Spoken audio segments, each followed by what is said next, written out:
کہہ رہی ہے، امام حسین کی روح جو ہے آج لوگوں کو یہ آواز دے کر پکار رہی ہے کہ آج جو ہے پھر سے ایک کربلا کا مارکا کرنے کی ضرورت ہے، پھر سے جو ہے کربلا کے میدان میں شہادت دینے کی ضرورت ہے، کسی کو قربان ہونا پڑے گا۔ میرے بزرگوں دوستوں، اس وقت جو ہے گردن کٹانا تھا، آج ہمیں گردن نہیں بلکہ اپنی نفسی خواہشات کو کٹانا ہے۔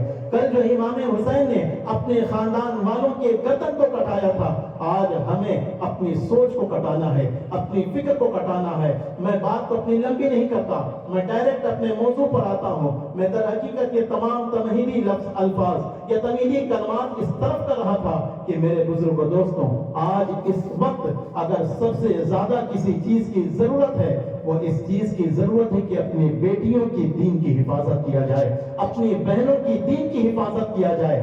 آج جو بہنیں دین کو چھوڑ کر جا رہی ہیں، جو بیٹیاں دین کو چھوڑ کر جا رہی ہیں، کبھی آپ نے غور کیا کہ وہ بیٹیاں دن بدن زیادہ تعداد میں مرتبط کیوں ہو رہی ہے؟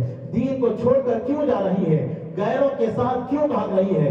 غیروں کے ساتھ شادیاں کیوں کر رہی ہے؟ غیروں کے ساتھ لیونگ ریلیشن میں کیوں جا رہی ہے؟ گھر کو چھوڑ کر، ماں باپ کو چھوڑ کر بھاگنے پر مجبور کیوں ہو رہی ہے؟ کبھی آپ نے غور کیا؟ کبھی آپ نے اس کے تعلق سے سوچا؟ اگر آپ یہ سوچ رہے ہیں کہ اس کی ذمہ دار ہم نہیں ہیں، اس کی ذمہ داری ہماری نہیں ہے، تو آپ غلط ہیں۔ اس لیے کہ اللہ تبارک و تعالیٰ نے آپ کو جہاں پر ہر گھر کا ذمہ دار بنایا ہے، تو وہیں پر سماج اور معاشرے کا بھی ذمہ دار بنایا ہے۔ اللہ کے رسول ارشاد فرماتے ہیں، ان اللہ تعالیٰ سائل عن کل راع عن رعیتہ، کہ کل قیامت کے دن اللہ تبارک و تعالیٰ کے بارگاہ میں جب بندہ حاضر ہوگا تو اس سے سوال کیا جائے گا، میں نے تمہیں ایک ذمہ دار بنایا تھا، کیا تم نے اپنی ذمہ داری کو نبھایا ہے کہ نہیں نبھایا ہے؟ میرے بزرگوں دوستوں، اگر ہمارے سماج میں اگر کہیں پر بھی کوئی گناہ ہو رہا ہے، اگر کہیں پر بھی کوئی ایسا کام ہو رہا ہے، تو اس کے ذمہ دار ہم ہوں گے، اس کے تعلق سے ہم سے پوچھا جائے گا۔ آپ ذرا غور کریں، میں حقیقت بیانی کر رہا ہوں۔ اسی شہر وشاکھاپٹنم کا ایک معاملہ ہے کہ یہاں کی لڑکیاں بھی آج مرتد ہوتی جا رہی ہیں، یہاں کی لڑکیاں بھی آج غیروں کے ساتھ بھاگ رہی ہیں۔ کبھی آپ نے غور کیا کہ ان لڑکیاں بھاگنے پر مجبور کیوں ہو رہی ہے؟ وہ لڑکیاں کیوں بھاگ رہی ہے؟ اس کے ذمہ دار ہم تمام کے تمام ہیں۔ آج جو بیٹھے ہوئے ہم، اس کے ذمہ دار ہم خود ہیں۔ شاید لوگوں کو برا لگے، لیکن حقیقت یوں ہی ہے کہ آج جو ہے جو لڑکیاں مجبور ہو رہی ہے، اس کو مجبور کرنے والے کوئی اور نہیں بلکہ ہم ہی ہے۔ میں حقیقت بیانی کر رہا ہوں۔ اسی شہر وشاکھاپٹنم میں ایک جگہ پر ایک لڑکی جو ہے اپنے گھر سے نکل کر جو ہے ماں باپ کو کہتی ہے کہ میں گھومنے جا رہی ہوں، اور 3 دن جو ہے ہوٹل میں رہتی ہے۔ اور ہوٹل میں کس کے ساتھ رہ رہی ہے؟ ایک عاشق جو غیر مسلم ہے، ہندو ہے، اور وہ عاشق یہاں کا بھی نہیں بلکہ لگ بھگ یہاں سے 2500 کلومیٹر سے وہ عاشق آتا ہے، اس شہر میں ٹھہرتا ہے، اور اس کے ساتھ اسی شہر کی ایک مسلم لڑکی جو ہے ہوٹل میں 3 دن گزارتی ہے۔ جب چوتھے دن اس لڑکے کے ساتھ گھومنے کے لیے نکلتی ہے تو ایک اللہ کا بندہ جس کے دل میں جو ہے دین کا درد تھا، جس کے دل میں جو ہے قوم کی ہمدردی تھی، وہ دیکھتا ہے کہ یہ تو مسلم لڑکی ہے، اس کے لباس مسلمانہ ہے، اس کے چہرے پر جو نقاب ہے یہ اسلام کی علامت ہے، لیکن اس کے ساتھ جو لڑکا ہے اس کے ہاتھ میں جو ہے شرکیہ جو طور طریقے ہیں، جو کفر کی علامتیں وہ موجود ہے۔ وہ فوراً جاتا ہے، پوچھتا ہے، ایک بیٹی تم اس کے ساتھ کیوں گھوم رہی ہو؟ یہ کون ہے تمہارا؟ کتنے دنوں سے ہے؟ وہ کہتی ہے کہ یہ میرا عاشق ہے، یہ جو ہے فلاں جگہ پر ہے، 2500 کلومیٹر سے وہ مجھ سے ملاقات کرنے کے لیے آیا ہے، میں 3 دن سے جو ہے فلاں ہوٹل میں رکی ہوئی ہوں، آج یہاں پر ٹہلنے کے لیے آئی ہوں۔ وہ پوچھتا ہے کہ تمہیں شرم نہیں آتی ہے کہ تم ایک غیر مسلم، ایک مشرک، ایک کافر کے ساتھ گھوم رہی ہو؟ کیا تمہارے ماں باپ کو معلوم ہے؟ وہ کہتی ہے کہ میں ماں باپ سے بول کر نکلی ہوں کہ میں ٹہلنے جا رہی ہوں، دوستوں کے ساتھ گھومنے جا رہی ہوں۔ اس بچے نے پوچھا تھا کہ بیٹی تم بتا تو صحیح، تمہیں نہیں معلوم کہ آج کے حالات کیا ہیں، کہ یہ مشرک اور کافر جو ہیں ہماری بیٹیوں کو، ہمارے بہنوں کو محبت کے نام پر لے جا کر ان کے ساتھ زیادتی کرتے ہیں، انہیں مار دیتے ہیں، انہیں نہ جانے تشدد کا شکار ہونا پڑتا ہے۔ وہ بیٹی کہتی ہے کہ مجھے معلوم ہے۔ وہ پوچھتا ہے پھر تم اس کے ساتھ کیوں گھوم رہی ہو؟ پھر اس کے باوجود جو ہے تم اپنے ماں باپ کو چھوڑ کر کیوں آ رہی ہو؟ وہ بیٹی کہتی ہے کہ در حقیقت میں مجبور ہوں، کئی سالوں سے جو ہے میرے لیے جو رشتے ڈھونڈے جا رہے ہیں، رشتے آتے ہیں، لیکن کوئی یہ کہہ کر چلا جاتا ہے کہ یہ صحیح نہیں ہے، کوئی یہ کہہ کر چلا جاتا ہے کہ یہ جو ہے قابل نہیں ہے، کوئی یہ کہہ کر چلا جاتا ہے کہ ان کی حیثیت ہمارے حیثیت کے مطابق نہیں ہے. کوئی یہ کہتا ہے کہ لڑکی تو پسند ہے لیکن شرط یہ کہ ہمارے اتنے لاکھ چاہیے, ہمیں جو ہے ان چیزوں کا ڈیمانڈ ہے, ہمیں گاڑی چاہیے, ہمیں ان تمام چیزوں کا ساز و سامان چاہیے, ہمیں جہیز چاہیے, ہمیں جو ہے عالیشان ہوٹلوں میں شادی کے تمام تقریبات چاہیے, منگنیوں میں جو ہے اتنے لوگوں کو بلا کر دعوت دینا ہے. وہ بچی کہتی ہے میرا باپ مجبور ہے, میرا باپ جو ہے اتنے کماتا نہیں سکتا ہے, میرا باپ جو ہے مجبور ہے, وہ اس طریقے انتظامات نہیں کر سکتا ہے. میں نے ہر مرتبہ دیکھا ہے کہ جب رشتے آئے ہیں اور ان تمام چیزوں کے مطالبات ہوئے ہیں تو میرا باپ جو ہے چھپ چھپ کر رو رہا تھا, میں اپنے باپ کے آنسوں کو نہیں دیکھ پائی, اس وجہ سے میں نے یہ قدم اٹھایا. اس بچے نے پوچھا کیا تمہارے باپ کسی مسجد سے تعلق رکھتے ہیں کہ نہیں رکھتے ہیں؟ انہوں نے کہا, اس بچی نے کہا تھا کہ میرا باپ جو ہے مسجد میں نماز بھی پڑھنے جاتا ہے. اس نے نہ جانے کتنے لوگوں سے رشتے کے تعلق سے کہا, وہ نمازی بھی ہے, مسجدوں سے تعلق بھی رکھتا ہے, اس کے باوجود بھی جو ہے اس قدم کو اٹھانے کے لیے میں مجبور ہو گئی ہوں. میرے بزرگ اور دوستوں, اب ذرا آپ اپنے سینوں پر ہاتھ رکھ کر کہیں کہ یہ بچی جو کام کی ہے, یہ بچی جو قدم اٹھائی ہے, میں اسے صحیح نہیں ٹھہراتا. میں یہ نہیں کہتا کہ اس نے جو کام کیا وہ صحیح ہے, لیکن میں اس طرف آپ کو توجہ دلانا چاہتا ہوں کہ وہ بچی جو اس قدم کو اٹھانے کے لیے مجبور ہوئی ہے, اس کو مجبور کرنے والے کون ہیں؟ کیا ہم نہیں ہیں؟ کہ ہمارے گھروں میں اگر لڑکے ہوں تو ہم کیا لاکھوں روپے کا ڈیمانڈ کریں گے؟ کیا لاکھوں روپے کا جو ہے شادی کے لیے اسے بھیک مانگیں گے؟ کیا ہماری اتنی اوقات نہیں ہے کہ ہم سادگی کے ساتھ مسجدوں میں نکاح پڑھا کر اس بہن کو, اس بچی کو اپنے گھر کی جو ہے زینت بنا لیں اور خود اپنے خرچے پر لوگوں کو دعوت دے لیں؟ کیا دعوت دینا ضروری ہے؟ اگر کل قیامت کے دن یہ بچی اسی طریقے سے رب کے بارگاہ میں حاضر ہوئی اور رب تبارک و تعالیٰ اس سے پوچھے گا کہ بچی تو بتا, تجھے تو دین کی دین دولت دی گئی تھی, تجھے جو ہے دین کی نعمت دی گئی تھی, تجھے تو جو ہے مسلمانوں کے گھروں میں پیدا کیا گیا تھا, تو اسلام کے حالت میں جو ہے بالغہ ہوئی تھی, پھر اسلام کیوں چھوڑ دی؟ اگر خدا نہ خواستہ وہ بچی جو ہے اس جگہ پر کھڑے ہو کر رب کے بارگاہ میں عرض کر دے کہ مولا میں مجبور ہو گئی تھی, مولا جو ہے میرے ساتھ یہ تمام زیادتی ہوئی ہے, تو اس وقت آپ کیا جواب دیں گے؟ اس لیے کہ قرآن پاک میں اللہ تبارک و تعالیٰ ارشاد فرماتا ہے بِأَيِّ ذَنبٍ قُتِلَتْ, کہ یعنی کل قیامت کے دن جو کفار مکہ اپنے بچیوں کو جو زندہ دفنا کیا کرتے تھے, ان بچیوں سے پوچھا جائے گا تمہیں جو ہے کس گناہ کی وجہ سے مارا گیا تھا, تمہیں کس گناہ کی وجہ سے زندہ دفن کیا گیا تھا؟ ظاہر سی بات ہے اس بچی سے بھی پوچھا جائے گا. اگر یہ بچی جواب یہی دے تو آپ اس وقت کیا رب کے بارگاہ میں جواب دیں گے؟ رب کے بارگاہ میں کیا جواب دیں گے؟ میرے بزرگوں دوستوں, اسی لیے آج امام حسین کے اس محفل سے پیغام لے کر جائیں کہ جس طریقے سے امام حسین نے کربلا کے میدان میں اپنی جان کو قربان کر کر دین کی حفاظت کی تھی, آج ہمیں ضرورت ہے اپنی خواہشات کو قربان کر کر دین کی بیٹیوں کی ایمان کی حفاظت کی جائے, اپنی بہنوں کی ایمان کی حفاظت کی جائے. اگر آج ہم نے یہ عہد کر لیا تو واقعی میں ہم بھی امام حسین کے ماننے والے ہوں گے, ہم بھی جو ہے واقعی میں حسینی کہلائیں گے, ہم بھی جو ہے کربلا والوں سے محبت کرنے والے کہلائیں گے. اگر ہم نے جو ہے ان تمام چیزوں پر توجہ نہیں دی ہے تو پھر ہمارا دعویٰ جھوٹا ہے, ہماری محبتیں جھوٹی ہے, ہماری یہ تمام عقیدتیں جھوٹی ٹھہرائیں گی. اس لیے کہ جب امام حسین نے جب یہ دیکھا کہ دین کے خاطر جو ہے میرا قربان ہونا ضروری ہے, تو انہوں نے اپنے آگے پیچھے نہیں دیکھا, انہوں نے جو ہے اپنے بچوں کے قربان ہونے سے بھی, قربان کرنے سے بھی پیچھے نہیں ہٹے. تو آج تو ہمیں تو گردن تو نہیں کٹانا ہے, آج تو ہمیں تو اپنی جان نہیں دینی ہے. صرف چھوٹی سی خواہش ہے کہ اگر نکاح کرنا ہے تو اگر ہمارے گھر میں بچے ہیں تو باپ کی ذمہ داری بنتی ہے کہ اس بچے سے کہے کہ اگر تم نے نکاح کرتے وقت بچی سے پیسے کا ڈیمانڈ کیا تو میں تمہارے نکاح میں شرکت نہیں کروں گا, میں تمہارے نکاح میں تمہارا ساتھ نہیں دوں گا, میں تمہارے نکاح کا ولی نہیں بنوں گا, میں تمہارے نکاح کا گواہ نہیں بنوں گا.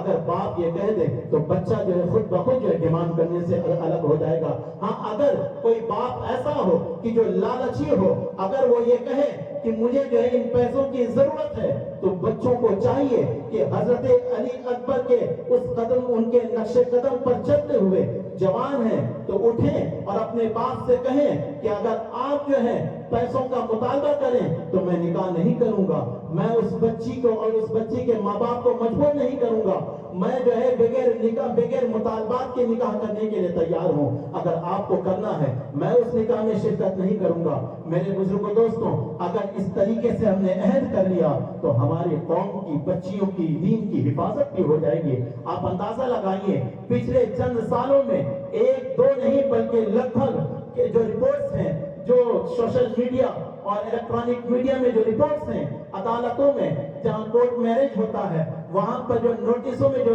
نوٹس بورڈ میں جو چیزیں لگی جاتی ہے اس کے حساب سے اگر اندازہ لگایا جائے تو اس ملک کے 11 لاکھ بیٹیاں جو ہے مرتدہ ہوئی ہیں، بیٹیاں جو ہے دین کو چھوڑ کر گئی ہیں۔ اس کی وجہ کیا ہے؟ اس پہ غور کرنے کی ضرورت ہے۔ میرا موضوع کربلا تھا۔ آئیے کربلا کے میدان میں امام حسین نے جب اپنے رفقا کو جانے کے لیے کہا تو وہ اپنے گھر والوں کی فکر نہیں کیے تھے۔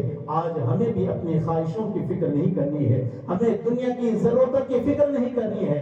ہمیں اگر آج جو ہے صحیح طریقے سے سیدھا اور سادہ کم خرچے میں نکاح کر لیے تو ہمیں اللہ تبارک و تعالی اس نکاح میں بھی وہ برکتیں دے گا کہ جو پیسے لینے والے بھی وہ خوشی نہیں پائیں گے، جو خوشی سیدھا سادہ اور کم خرچے میں نکاح کرنے سے پایا جاتا ہے۔ میرے بزرگ دوستوں، کربلا کا میدان میں 10ویں محرم کے صبح کے وقت جو ہے اذان دی جاتی ہے۔ حضرت علی اکبر رضی اللہ تعالیٰ عنہ اذان دیتے ہیں۔ اذان دینے کے بعد حضرت امام حسین رضی اللہ تعالیٰ عنہ آخری نماز جو ہے پڑھا رہے ہیں۔ نماز پڑھانے کے بعد پھر سے انہوں نے خطبہ دیا اور خطبہ دینے کے بعد کہا تھا، اے لوگوں اب بھی وقت ہے، تم چلے جاؤ۔ لیکن کسی نے جو ہے وہاں سے میدان چھوڑ کر نہیں گئے۔ کربلا کا میدان جو ہے جنگ کی ابتدا ہوتی ہے۔ حضرت علی اکبر رضی اللہ تعالیٰ عنہ کھڑے ہوتے ہیں اور کہتے ہیں کہ امام، اے میرے آقا، اے میرے مولا، کربلا کے میدان میں سب سے پہلے میں جانا چاہتا ہوں، پہلی قربانی میں دینا چاہتا ہوں۔ حضرت عباس کھڑے ہوتے ہیں، مولا آپ کے رہتے ہوئے حضرت علی اکبر کو جو ہے جانے کی اجازت نہ دیں، اس لیے کہ ان سے پہلے میں قربان ہونا چاہتا ہوں۔ ابھی حضرت عباس نے جیسے ہی آواز اٹھائی، حضرت حبیب ابن مظاہر کہنے لگے، اے امام، ہم یہاں پر آئے ہیں اپنی جانوں کو قربانی دینے کے لیے، پہلے ہمیں جانے کے لیے دیں۔ حضرت عمر بن جندب بن کعب رضی اللہ تعالیٰ کھڑے ہوتے ہیں، کہتے ہیں کہ حضور ہمیں جانے دیں۔ میرے بزرگ دوستوں، وہاں پر ایک ایسا بھی وقت آیا کہ جو لوگ جو ہیں کربلا کے میدان میں شہادت دینے کے لیے آپس میں ایک دوسرے سے الجھ رہے تھے۔ امام حسین کے بارگاہ میں جا کر جو ہے واسطہ دے رہے تھے، امام حسین آپ میرے والد کو جانتے ہیں، آپ جو ہے میرے والد کے دوست ہیں، آپ جو ہے میرے والد سے اچھے تعلقات رکھتے ہیں، اس کے واسطے ہمیں پہلے جانے دیں۔ کوئی آ کر کہتا، امام حسین میں آپ کا غلام ہوں، اتنے سالوں تک میں آپ کے قدموں پر اپنی زندگی کو قربان کیا ہے، آپ پہلے مجھے جانے دیں۔ میرے بزرگ دوستوں، کربلا کے میدان میں جو لوگ جانا چاہ رہے تھے وہاں پر دعوت کھانے کے لیے نہیں جانا چاہ رہے تھے، بلکہ اپنی گردن کو کٹانے کے لیے جانا چاہ رہے تھے۔ ذرا سوچیں کہ گردن کٹانے کے لیے ان کے اندر اتنا جذبہ کیوں تھا، وہ گردن کٹانے کے لیے اتنے بےتاب کیوں تھے؟ اس لیے کہ انہیں معلوم تھا کہ اگر آج ہم گردن کٹا لیں تو تا قیامت تک جو ہے یہ دین محفوظ ہو جائے، تا قیامت تک والوں کے لیے جو ہے دین کی حفاظت ہو جائے۔ اس وجہ سے ایک سے ایک آگے بڑھ رہے تھے۔ کربلا کا داستان کافی طویل ہے، میں اس میں سے چند واقعات جو ہے آپ کے سامنے رکھنا چاہتا ہوں۔ انہی میں سے جو شہداء کربلا ہے، حضرت عمر بن جندب بن کعب رضی اللہ تعالیٰ عنہ کی شہادت بھی ہے۔ میرے بزرگ دوستوں، حضرت عمر بن جندب کا معاملہ دیکھیں۔ حضرت عمر کے والد حضرت جندب بھی جو ہے کربلا کے میدان میں تھے۔ کربلا کے میدان میں حضرت امام حسین سے اجازت لے کر شہادت کے لیے آگے بڑھتے ہیں۔ چند لمحوں تک جو ہے وہ دشمنوں کا مقابلہ کرنے کے بعد جو ہے شہید ہو جاتے ہیں۔ ان کے جسم اطہر کو لایا جاتا ہے، لانے کے بعد جو ہے ان کے بیٹے اور ان کی بیوی کے حوالے کر دیا جاتا ہے۔ ابھی لاش مبارک کو رکھا گیا تھا، ان کی بیوی ابھی صحیح طریقے سے دیکھی بھی نہیں تھی۔ بچے نے جو ہے دل لگا کر، دل کھول کر جو ہے اپنے والد کو جو سینے سے لگایا بھی نہیں تھا۔ فوراً جو ہے ان کی ماں کہتی ہے، اے میرے بیٹے جاؤ تم اب بھی جو ہے کربلا کے میدان میں اپنی شہادت دے کر آؤ۔ حضرت عمر بن جندب جو ہے کربلا کے میدان میں جانے کے لیے حضرت امام حسین کے بارگاہ میں حاضری دیتے ہیں اور عرض کرتے ہیں کہ مولا مجھے اجازت دیں، میں بھی جا کر جو ہے شہید ہونا چاہتا ہوں۔ حضرت امام حسین نے کہا کہ بیٹا ابھی ابھی تمہارے والد شہید ہوئے ہیں، تم جاؤ اپنے والدہ کے ساتھ رہو، ان کا کوئی بھی نہیں ہے، وہ تنہا ہے، اگر تم بھی شہید ہو جاؤ گے پھر ان کا دیکھ بھال کون کرے گا، وہ تنہا ہو جائے گی۔ ابھی ان کے سینے پر جو ہے اپنے شوہر کی شہادت کا غم ہے، جاؤ۔ حضرت عمر واپس آتے ہیں، ماں جیسے ہی حضرت عمر کو واپس آتے ہوئے دیکھتی ہے، حضرت عمر بن جندب کی والدہ طیش میں آتی ہے، غضب ہوتی ہے اور کھڑی ہوتی ہے، بیٹا میں تمہیں آج جو ہے اس دودھ کا واسطہ دیتی ہوں جس دودھ کو میں نے تمہیں بچپن میں پلایا تھا، اگر تم چاہتے ہو میں تمہیں دودھ کا حق معاف کر دوں، جاؤ کربلا کے میدان میں شہید ہو کر آؤ۔ وہ حضرت عمر بن جندب کہتے ہیں کہ ماں میں تو جانا چاہ رہا تھا، حضرت امام حسین کے بارگاہ میں حاضری بھی دی تھی، اجازت بھی طلب کی تھی، حضرت امام حسین کہنے لگے ابھی تمہارے والد شہید ہوئے ہیں، جاؤ اپنے والدہ سے جا کر جو ہے ان کو تسلی دو، ان کے ساتھ کھڑے رہو، ان کے سینے سے جو ہے ان کے شوہر کے شہادت کے غم کو مٹا کر آؤ۔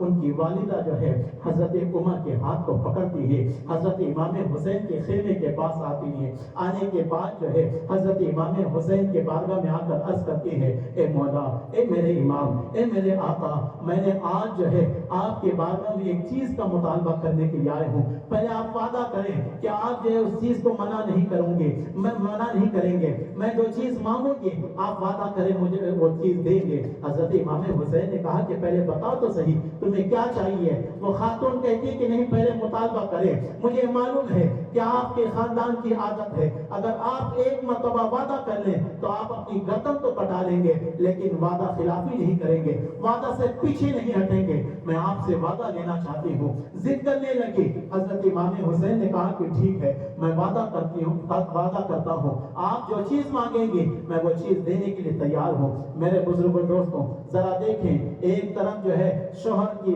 لاش مبارک پڑی ہوئی ہے، ابھی جو ہے دل کھول کر جو ہے غم کا اظہار بھی نہیں کیا گیا، دل کھول کر جو ہے آنکھوں سے آنسو بھی نہیں بہایا گیا، بیٹے کو جو ہے سینے سے لگ کر ایک مرتبہ رونے بھی نہیں دیا گیا۔ وہ ماں جو ہے اپنے بچے کو لا کر جو ہے امام حسین سے جو ہے بار بار جو ہے وعدہ کی ضد کرتی ہے۔ جب امام حسین نے وعدہ کر دیا اب وہ خاتون کہتی ہے، حضرت عمر کی والدہ کہتی ہے اے امام میرا مطالبہ یہ ہے، میں ایک چیز مانگنا چاہتی ہوں، وہ یہ ہے کہ میرے بیٹے کو بھی جو ہے کربلا کے میدان میں شہید ہونے کی اجازت دے دے، کربلا کے میدان میں گردن کٹانے کی اجازت دے دے۔ میرے بزرگوں دوستوں اس ماں کو دیکھیں کہ ماں کی محبت بچوں سے کس طریقے سے ہوتی، وہ آپ کو بھی معلوم ہے۔ ایک ماں جو ہے ہر چیز برداشت کر سکتی ہے، اگر اس کا ہاتھ ٹوٹے وہ برداشت کر لے، اسے تکلیف آئے وہ برداشت کر لے، رات کا نیند نہ ہو وہ برداشت کر لے، بھوکی ہو وہ برداشت کر لے، پیاسی ہو وہ برداشت کر لے، گھر نہ ہو وہ برداشت کر لے، شوہر نہ ہو وہ برداشت کر لے، لیکن اگر بیٹے کو تکلیف ہو تو ماں برداشت نہیں کر پاتی ہے۔ بیٹے کی ضد کو پورا کرنے کے لیے نہ جانے ماں کس حد تک گزر سکتی ہے۔ آپ نے بھی حالیہ دنوں میں دیکھا ہوگا اخباروں میں ایک خبر چھپی تھی کہ اسی ملک میں ایک ماں ایسے بھی تھی کہ جو مجبور ہو گئی تھی اپنے بچوں کے بھوک کو دیکھ کر، اپنے بچوں کے پیاس کو دیکھ کر، جب اسے کچھ بھی نہیں ملا تو آخرکار جو ہے وہ ماں جو ہے اپنے بال کی قیمت لگاتی ہے اور اپنے بال کو چھلوا کر 35 روپے میں اپنے بال کو بیچ دیتی ہے اور 35 روپے سے خرید کر جو ہے اپنے بیٹے کے بھوک کو مٹاتی ہے، اپنے بیٹے کے پیاس کو مٹاتی ہے۔ میرے بزرگوں دوستوں ماں جانتی ہے کہ ایک بیٹے سے کس قدر محبت کرتی ہے، بیٹے سے جو ہے کس قدر جو ہے حد تک گزر سکتی ہے، لیکن آج وہی ماں ہے کہ جو اپنے بیٹے کے جو ہے سلامتی کے لیے امام حسین سے بھیک نہیں مانگ رہی ہے، اپنے بیٹے کی جان کو بچانے کے لیے جو ہے امام حسین کے سامنے ہاتھ نہیں جوڑ رہی ہے، اپنے بیٹے کے جان کو قربان کرنے کے لیے امام حسین کے سامنے رو بھی رہی ہے، گڑ گڑا بھی رہی ہے، ہاتھ جوڑ کر وعدہ بھی لے رہی ہے، اور وعدہ لینے کے بعد بیٹے سے کہتی ہے اے بیٹا جان اگر تم نے جو ہے اپنے ماں کا حق ادا کرنا چاہتے ہو، اگر تم میرے دودھ کا حق ادا کرنا چاہتے ہو تو کربلا کے میدان میں شہید ہو جانا، لیکن اپنے قدموں کو پیچھے نہیں ہٹانا، مڑ کر نہیں دیکھنا۔ میرے بزرگوں دوستوں حضرت عمر بن جندب رضی اللہ تعالیٰ عنہ کربلا کے میدان میں جاتے ہیں، ان یزیدیوں کے خلاف جنگ کرتے ہیں اور شہید ہو جاتے ہیں۔ میرے بزرگوں دوستوں واقعہ سنانا مقصد نہیں تھا، بلکہ واقعہ سنانے کے بعد ان ماؤں سے میں پوچھنا چاہتا ہوں کہ آپ کی محبت اگر بیٹوں سے حقیقی ہوتی تو آپ نے اپنے بیٹوں کو جو ہے دین کی طرف جو ہے تبدیلی کیوں نہیں کروایا؟ دین کی طرف جو ہے ان کے ذہنوں کو تبدیل کیوں نہیں کروایا؟ انہیں جو ہے دین کے قوانین پر عمل کرنے پر مجبور کیوں نہیں کیا؟ سنت پر جو عمل کرنے کے لیے مجبور کیوں نہیں کیا؟ ماں جو ہے نمازی کیوں نہیں بنا پائی اپنے بیٹے کو؟ میں ان ماں سے پوچھنا چاہتا ہوں کہ ماں کی محبت تو یہ ہے کہ وہ اپنے بچے کو تکلیف میں نہیں دیکھنا چاہتی ہے۔ اگر آج جو ہے بارش ہو جائے تو ماں کہتی ہے کہ اسکول مت جاؤ اس لیے کہ بارش میں بھیگ جاؤ گے۔ اگر جو ہے زلزلہ آئے تو ماں جو اپنے بچوں کو جو ہے گھروں میں قید کر لیتی ہے تاکہ باہر نہ جائے، کوئی حادثہ کا شکار نہ ہو جائے۔ اگر کوئی بیماری اور وبا پھیلے تو اپنے بچوں کی حفاظت کے خاطر جو ہے نہ جانے کس طریقے کے حد تک جو ہے وہ حفاظت کرتی ہے۔ میں ان ماں سے پوچھنا چاہتا ہوں، یہ بیماریاں عارضی ہے، یہ حادثات عارضی ہیں، یہ تمام تر چیزیں خیالی ہیں، ضمنی ہے، کوئی یقینی نہیں ہے، لیکن عذاب قبر یقینی ہے، جہنم کا عذاب یقینی ہے۔ اگر آج آپ کا بچہ نماز نہیں پڑھے گا تو عذاب قبر بھی ہو اور جہنم میں جو ہے عذاب میں جھیلنا پڑے گا، قبر میں بھی تکلیف ہوگی، جہنم کے آگوں میں بھی جلنا ہوگا۔ میں ان ماں سے پوچھنا چاہتا ہوں، آپ کی جو ہے ایمان کی محبت، آپ کی جو ہے امام حسین سے جو محبت کا دعویٰ صرف زبانوں تک ہے، یہ اگر حقیقت میں دل میں ہے تو اس صورت میں ان ماؤں کی طرح آپ بھی اپنے ماؤں اپنے بچوں کو جو ہے کربلا کے میدان پر تو نہیں لیکن فجر کے وقت جو ہے مسجد پر جانے تو مجبور کر سکتی ہے، نماز کے وقت جو ہے گھر سے نکل کر مسجد کی طرف بھیجنے پر تو مجبور کر سکتی ہے۔ اگر کوئی خلاف شرع کام کرے تو اس کو روکنے کے لیے آپ کی ممتا ہے تو اسے مجبور کر سکتی ہے۔ اگر بیٹا جو ہے کسی بڑوں سے بدتمیزی کرے، ماں باپ سے جو ہے زبان لگائے، ماں باپ کی جو ہے خلاف ورزی کرے، ماں باپ کو ستائے، تو اس صورت میں ہم دعا تعویذ کے لیے بھاگتے ہیں، ہم جو ہے اماموں کو پکڑتے ہیں، نہ جانے کس حد تک جو ہے کتنے روپے خرچ کرنے کے لیے تیار ہوتے ہیں۔ میں ان ماؤں سے پوچھنا چاہتا ہوں کہ اگر آپ کو سدھارنا ہی تھا تو ان دعاؤں تعویذ کی ضرورت نہیں ہے، بلکہ صرف آپ کو اتنا کرنا تھا، آپ اپنے بچے کے دل اور سر کو جو ہے رب کے بارگاہ میں جھکاتے اور رب تبارک و تعالیٰ جو ہے آپ کے بچے کے دلوں میں آپ کی محبت ڈال دیتا۔ آپ اپنے بچے کے سر کو رب کے بارگاہ میں جھکاتے اور رب تبارک و تعالیٰ آپ کے بچے کے دل کو آپ کی طرف جھکا دیتا، آپ کو جو ہے تکلیفوں کا سامنا نہیں کرنا پڑتا۔ میرے بزرگ دوستوں، کربلا کا میں واقعہ بیان کر رہا تھا۔ حضرت عمر بن جندب رضی اللہ تعالیٰ عنہ کی ماں نے جو ہے حضرت عمر بن جندب کو جو ہے دودھ کا واسطہ دے کر، ماں کے ممتا کا واسطہ دے کر جو ہے کربلا کے میدان میں شہید کر دیا۔ میرے بزرگ دوستوں، آج ہمارے ماں اور بہنوں کو بھی ضرورت ہے کہ وہ اپنے بچوں کو جو ہے دین کی تعلیم بھی دیں اور نمازی بنائیں، اپنے بچوں کو جو ہے حضور کا عاشق بھی بنائیں، امام حسین کا غلام بھی بنائیں، تب جا کر آپ بھی کامیاب ہوں گے، تب جا کر آپ بھی جو ہے کربلا سے محبت کرنے والے ہوں گے، کربلا کے آقاؤں کے غلام اور کنیز بھی بن سکتے ہیں۔ ورنہ اگر صرف لنگر کھانا، دعوتوں میں حاضر ہونا، جلسے کرانا یہ حسینیت نہیں ہے۔ حسینیت کا مقصد جو ہے محلے کو سدھارنا ہے، حسینیت کا مقصد یہ ہے کہ معاشرے کو سدھارنا ہے، حسینیت کا مقصد یہ ہے کہ سماج کو سدھارنا ہے۔ میرے بزرگ دوستوں، کربلا کے میدان میں حضرت عباس کی شہادت بھی ہے، حضرت علی اکبر کی شہادت بھی ہے۔ میرے بزرگ دوستوں، حضرت علی اکبر کون ہے؟ حضرت علی اکبر